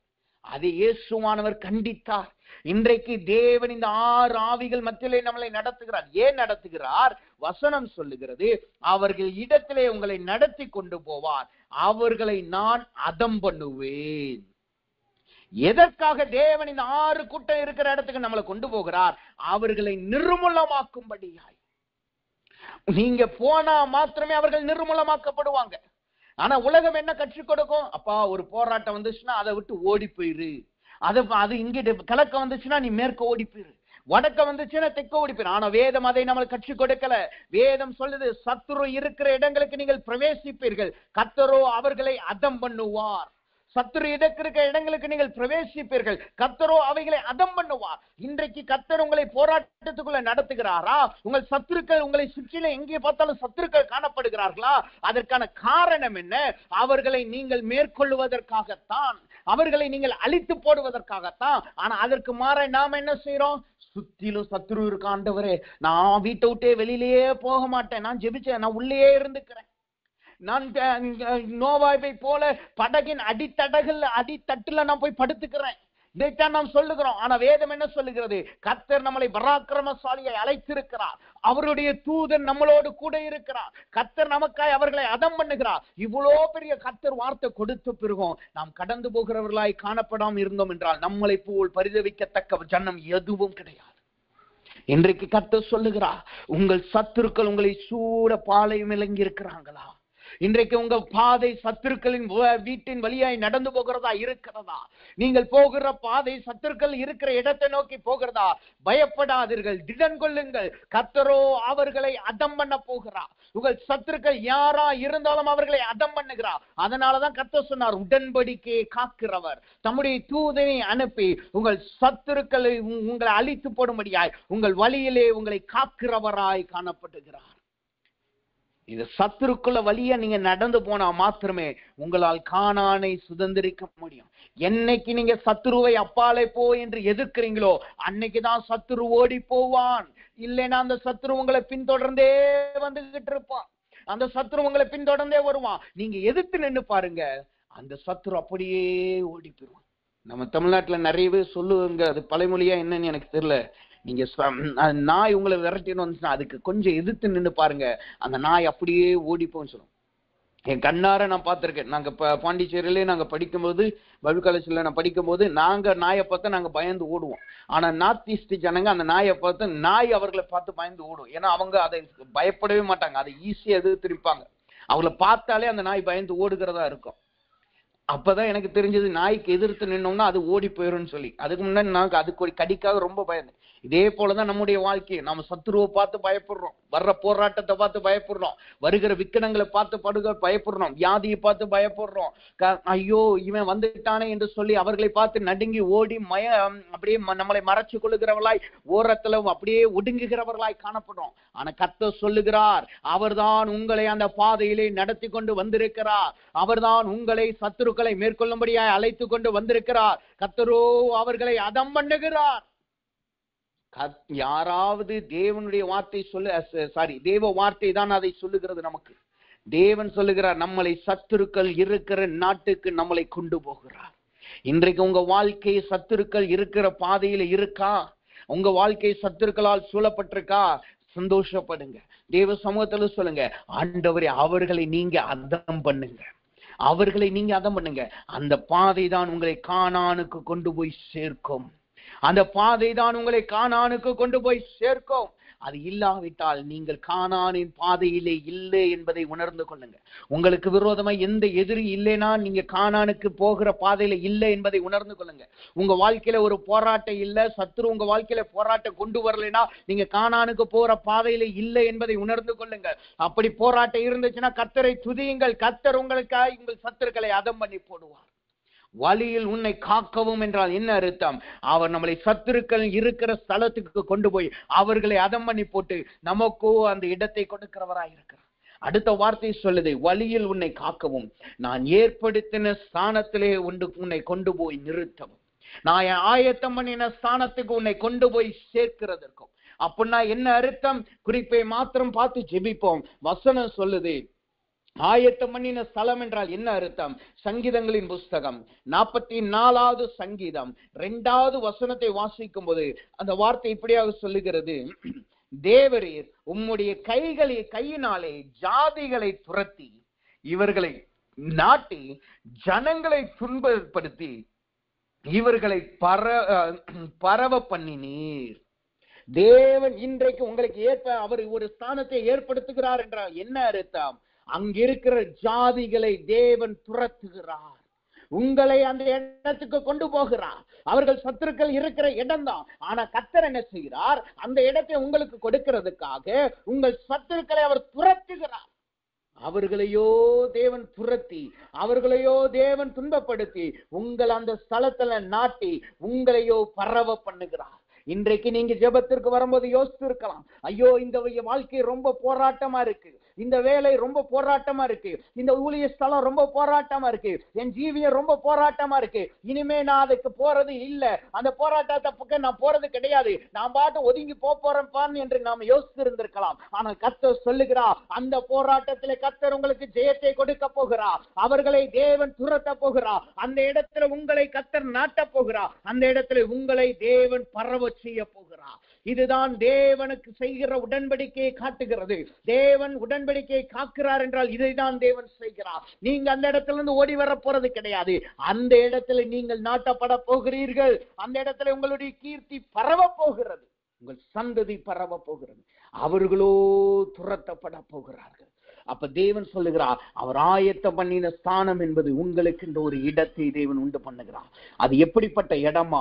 2 சாமுவேலின் புஸ்தகம் 7வது அதிகாரம் 10வது வசனம் சொல்லுகிறது. அதுக்கு ஒரு விளக்கத்தை கொடுக்குது. எப்படிப்பட்ட அந்த இடமா இருக்கா? வசனம் சொல்லுது பாருங்க. 2 சாமுவேல் 7வது அதிகாரம் 10வது வசனம் சொல்லுது, நான் என் ஜனமாகி இஸ்ரவேலுக்கு ஒரு இடத்தை ஏற்படுத்தி அவர்கள் தங்கும் ஸ்தானத்திலே குடியிருக்கவும், இனி அவர்கள் அலையாமலும் முன்போல் நான் என் ஜனமாகிய இஸ்ரவேல் மேல் நியாயாதிபதிகளை கட்டளையிட்ட நாள் வரையும் நடந்தது போலவும், நியாயக்கேட்டின் மக்கள் மக்களால் இனி சிறுமைப்படாமலும் இருக்கும்படி அவர்களை விரட்டினேன். அந்த ஸ்தலம் எப்படிப்பட்ட ஸ்தலமாய் காணப்படுது? அந்த இடத்துல கர்த்தர் நம்மளை குடியிருக்க பண்ணுகிற ஸ்தலமாய் இருக்க போகுது. அந்த இடத்துல நாம் வாழுகிற இடமாய் இருக்க போகிறது. நாம் ஒடுக்கப்படுகிற நிலைமை அல்ல, அந்த இடத்துல நாம் பரவுகிறவர்களாய் காணப்பட போறோம். 2வது, நியாயாதிபதிகள் நாட்களில் நடந்ததை போல கர்த்தர் நடத்த போகிறார். அப்படின்னா என்ன அர்த்தம்? நியாயாதிபதிகள் காலத்திலே கர்த்தர் தான் இஸ்ரவேல் ஜனங்களை நடத்தினார். அவர் விருப்பப்பட்ட ஜனத்தை நியாயாதிபதியா ஏற்படுத்தி கர்த்தரால் நடத்தப்பட்டாங்க. அதுக்கப்புறம் தான் ஜனங்க கேட்கிறாங்க, சவுலினுடைய ஆளுகை வருது, அதுக்கு கூட கர்த்தர் வருத்தப்படுகிறார். கர்த்தர் இன்றைக்கு சொல்லுகிறார், இனிமேல் கர்த்தரே உங்களை நடத்துகிறவராய் காணப்பட போகிறார். கர்த்தரே உங்களை ஆளுகை செய்கிறவராய் காணப்பட போகிறார். உங்கள் சத்துரு அல்ல, உங்கள் கடன் பிரச்சனை அல்ல, உங்கள் போராட்டம் அல்ல, உங்களை பலவீனப்படுத்துகிற காரியம் அல்ல, உங்கள் வியாதி அல்ல, கர்த்தரே உங்களை ஆளுகை செய்ய போகிறார். நியாயாதிபதி நாட்களில் எப்படி இஸ்ரவேல் ஜனங்களை உங்களை நடத்தினாரோ அதே போல் கர்த்தர் உங்களை நடத்த போகிறார். தேவையான ஆலோசனை கொடுத்து நடத்த போகிறார். பெலிஸ்தியர் வரும்பொழுது யுத்தத்தை நடப்பிக்க முடியாது உங்களை நடத்த போகிறார். நீங்கள் மறைவிடத்தில் உங்களை பராக்கிரமசாலி என்று அழைத்து ஜனங்களை நடத்துகிறவர்களாய் உங்களை மாற்றுகிறார். இதுதான் அந்த ஸ்தலத்தின் மகத்துவம். மூன்றாவதாக அந்த ஸ்தலத்தில் என்ன காணப்படுது? அங்கு சிறுமைப்படுத்தினவர்கள் ஒருவரும் இல்லாதபடி துரத்தப்படுகிறார்கள். இந்நாள் வரைக்கும் உங்களை சிறுமைப்படுத்தினவர்கள் துரத்தப்பட போகிறார்கள். அவர்கள் இனிமேல் உங்களை சிறுமைப்படுத்துகிறது இல்லை. இது எல்லாமே கர்த்தரினால் ஆயத்தம் பண்ணப்பட்ட ஸ்தலத்திலே காணப்படுகிற கிரியை. இன்றைக்கு கர்த்தர் சொல்லுகிறார், முதலாவது ஒரு தூதனை அனுப்பி 3 விதமான காரியத்தை உங்களுக்கு நடப்பிக்கிறார். இரண்டாவது அந்த தூதன் மூலமாய் உங்களை வழி நடத்தி சத்துருக்களின் ஸ்தலத்துக்கு கொண்டு போய் சத்துருக்களை அதம் பண்ணுகிறார். மூன்றாவதாக அந்த தூதனை உங்கள் கரத்தை பிடித்து அழைத்து சென்று அந்த இடத்துல நீங்கள் குடியேறி உங்களை சிறுமைப்படுத்தினவர்களை நீங்கள் துரத்த போகிறீர்கள். அவர்களோ ஓடி போகிறார்கள். இனிமேல் ஒருவனும் உங்களை சிறுமைப்படுத்துகிறது கிடையாது. கடைசியா ஒரே ஒரு எச்சரிப்பின் வார்த்தையை சொல்லி ஜெபிக்கிறோம். அந்த வார்த்தையை சொல்லுது நெகேமியாவின் புஸ்தகம் 1வது அதிகாரம் 5வது வசனம். ஆதாரமாய் வாசித்த வசனத்தை நாம் வாசிப்போம். அந்த வார்த்தையை சொல்லுது, பரலோகத்தின் தேவனாகிய கர்த்தாவே, உம்மில் அன்பு கூர்ந்து உம்முடைய கற்பனைகளை கை கொள்ளுகிறவர்களுக்கு. யாருக்கு தேவன் இந்த உடன்படிக்கையை காக்கிறவராய் காணப்படுறாரு? அவருடைய கற்பனைகளை கை கொள்ளுகிறவர், அவரிலே அன்பு கொள்ளுகிறவர்கள். இன்னைக்கு நம்மளுடைய அன்பு தேவனிடத்துல இருக்கணும். நாம் தேவனுடைய கற்பனைகளை கை கொள்ளுகிறவர்களாய் காணப்படணும்.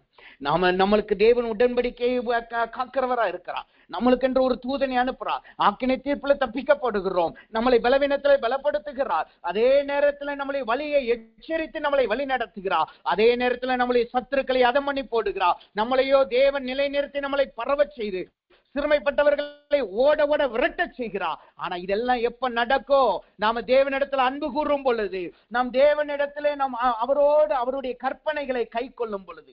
இந்த கற்பனையை கை கொள்ளுகிறது என்பது எதை காட்டுது? சுருக்கமாய் நாம் பார்த்தோம் என்றால் அது தேவனை மாத்திரம் தொழுது கொள்ளுகிறதை காட்டுது. யாத்ராமத்தின் புஸ்தகம் 20:6 சொல்லுது, என்னிடத்தில் அன்பு கூர்ந்து என் கற்பனைகளை கை கொள்ளுகிறவர்களுக்கோ 1000 தலைமுறை மட்டும் இரக்கம் செய்கிறேன். இந்த கற்பனை என்ன கற்பனையா? அதுதான் முன்னாடி 2-3 வசனம் சொல்லுது. அதுல ஒரு வசனத்தை பார்ப்போம். வசனம் சொல்லுது, 3வது வசனம் சொல்லுது, என்ன யாத்ராமம் 20:3, என்னை அன்றி உனக்கு வேறே தேவர்கள் உண்டாயிருக்க வேண்டாம். நாம் தேவனை மாத்திரம் சார்ந்திருந்தோம் என்றால், தேவனிடத்துல மாத்திரம் நம்ம அன்பு கூர்ந்திருந்தால், விக்கனமோ வியாதியோ போராட்டமோ கஷ்டமோ நஷ்டமோ லாபமோ துயரமோ எது வந்தாலும் தேவனை மாத்திரம் நீங்க சார்ந்திருந்தீங்கன்னா அவர் உடன்படிக்கையை காக்கிறவராய் இருக்கிறார். அவர் உங்களுக்கு தூதனை நியமிக்கிறார். உங்கள் சத்துருக்களை அதம் பண்ணுகிறார். உங்களை சிறுமைப்படுத்தினவர்களை தேவன் துரத்தி விடுகிறார். இன்றைக்கு கர்த்தர் கேட்கிறார், நீங்க அவரிடத்தில் அன்பு கூற ஆயத்தமா? நீங்கள் அவருடைய கற்பனையை கை கொண்டு அவரை மாத்திரம் தொழுது கொள்ள நீங்கள் ஆயத்தமாய் இருக்கிறீர்களா? எந்த சூழ்நிலை அவரை பிடித்துக் கொள்ள ஆயத்தமாய் இருக்கிறீர்களா? கர்த்தரோ உங்களுக்கு காக்கிறதிலே மகத்துவம் உள்ளவராய் அவர் வெளிப்படுகிறார். உடன்படிக்கையை காக்கிறவராய் வெளிப்படுகிறார். இப்பொழுது தேவ சமூகத்தில் ஒப்பு கொடுக்க போகிறோம். தேவ சமூகத்தில் ஜெபிக்க போகிறோம். ஆண்டவரே, என்னை காக்கிறவராய் நீர் காணப்படுகிறக்காய் ஸ்தோத்திரம் என்று சொல்லுங்க. என்னை நீர் காத்தருளும் ஆண்டவரே என்று சொல்லுங்க. என்னோடு பண்ணின உடன்படிக்கை காத்தருளுங்க என்று சொல்லுங்க. முதலாவதாய் சொல்லுவோம், ஆண்டவரே, நான் உம்மிடத்தில் அன்பு கூறுவேன். நான் உம்முடைய கற்பனையை கை கொள்ளுவேன். ஆண்டவரே, உம்மை அன்றி எனக்கு வேறொரு தெய்வம் இல்லை என்று அறிக்கையிடுவோமா? நாம் ஜெபிப்போம். அன்பின் பரலோக பிதாவை துதிக்கிறோம், ஸ்தோத்திரிக்கிறோம். ஆண்டவரே, இந்த நாளிலும் ஆண்டவரே, மகத்துவமானவர் என்கிறதிலே 3வது காரியத்திலே காக்கிறதிலே மகத்துவமானவர் என்கிற வார்த்தையை கொண்டு நீர் எங்களோடு பேசின ஸ்தோத்திரம். ஆண்டவரே, எங்களோடு உடன்படிக்கை பண்ணி அந்த உடன்படிக்கையை காக்கிறீர் என்று சொல்லி ஆபிரகாமோடு பண்ணின உடன்படிக்கை, இஸ்ரவேலோடு பண்ணின உடன்படிக்கை நினைவு கூர்ந்தது போல இன்றைக்கு உம்முடைய பிள்ளைகளோடு உடன்படிக்கை பண்ணி நினைவு கூறுகிற ஸ்தோத்திரம் கர்த்தாவே. உம்முடைய பிள்ளைகளை ஆண்டவரே வழி காக்கவும் ஆண்டவரை நீர் ஆயத்தமனின ஸ்தானத்திலே கொண்டு போய் சேர்க்கும் அளவும் ஆண்டவரே உடைய பிள்ளைகளுக்கு ஒரு தூதனை நீர் நியமிப்பீராக. உடைய பிள்ளைகளுக்கு தூதர்களை கரத்தை பிடித்து நடத்துவார்களாக. ஆண்டவரே, நீர் அப்படி நடத்துகிற ஸ்தோத்திரம் கர்த்தாவே. நீர் அப்படி செய்கிற ஸ்தோத்திரம். ஆண்டவரே, இவர்களோடு ஒரு தூதன் எப்பொழுதும் காணப்படுவார்களாக. இவர்கள் குடும்பம் ஆக்கினைக்கும் குருட்டாட்டத்துக்கும் தப்புவார்களாக. இவர்கள் குடும்பம் ஆண்டவரே உம்முடைய உம்மால் எச்சரிக்கப்பட்டு வழி நடத்தப்படுகிற குடும்பமாய் மாறுவதாக. ஆண்டவரே, ஆண்டவருடைய பிள்ளைகள் எப்பொழுதெல்லாம் பலவீனப்படுகிறார்களோ, எப்பொழுதெல்லாம் போராட்ட அவர்களை மேற்கொள்கிறதா காணப்படுதோ, அப்பொழுதெல்லாம் நீங்க பலப்படுத்துங்க கர்த்தாவே. உங்களுடைய தூதர்களை அனுப்பி பணிவிடை செய்யுங்க கர்த்தாவே. அதே போல ஆண்டவரே, இவர்கள் வழிகள் சத்துருக்கள் இருக்கிற இடத்துக்கு போகட்டும். இவர்கள் நிமித்தமா இவர்கள் சத்துருக்கள் அதம் பண்ணப்பட்டு இவர்களையோ நீங்கள் நாட்டி பரவ செய்வீராக.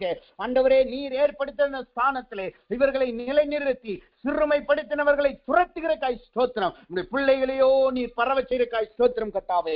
அப்படி நீ செய்து ஆண்டவரே காப்பாற்றுகிறதிலே ஆண்டவரே மகத்துவமானவராய் நீர் வெளிப்படுகிறக்காய் நன்றி செலுத்துகிறோம் கர்த்தாவே. எல்லா துதிக்கான மகிமையும் நமக்கே செலுத்துகிறோம். இயேசுவின் நாமத்தில் செபிக்கிறோம் நல்ல பிதாவே. ஆமென், ஆமென், ஆமென்.